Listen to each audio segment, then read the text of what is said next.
نبی کریم علیہ السلام نماز پڑھا رہے تھے، ظہر کی نماز تھی یا عصر کی نماز تھی، صحیح مسلم میں موجود ہے۔ حضرت ابو ہریرہ فرماتے ہیں نماز پڑھاتے پڑھاتے نبی پاک نے قدم آگے کیا، نماز پڑھاتے پڑھاتے قدم آگے کیا اور یوں ہاتھ اٹھایا پھر واپس کر لیا۔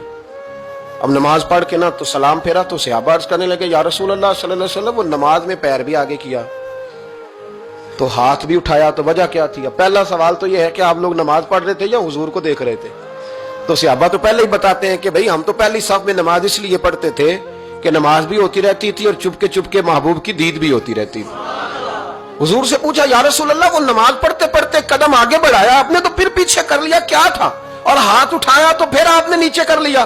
تو نبی کریم فرمانے لگے نماز پڑھاتے پڑھاتے جب میں نے کہا نا سمی اللہ لمن حمیدہ، اچانک میری نظر اٹھی تو جنت میں چلی گئی، نظر اٹھی تو جنت میں، تیرے لیے 2-4 قدم عرش بری ہے۔ تو محبوب فرماتے ہیں جب میری اوپر نظر گئی نا تو میں نے دیکھا کہ انگوروں کا ایک خوشہ لٹک رہا ہے جنت میں، تو میں نے ہاتھ بڑھایا کہ توڑ لوں۔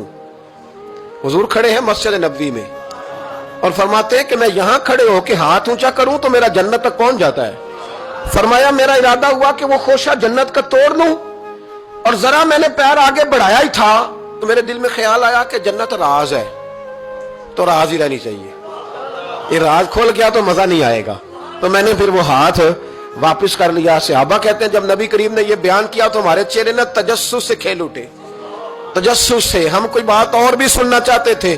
تو محبوب فرمانے لگے اگر میں وہ خوشہ توڑ کے لے آتا اور تمہیں دے دیتا تم قیامت تک بھی کھاتے رہتے تو تم سے ختم نہیں ہونا تھا۔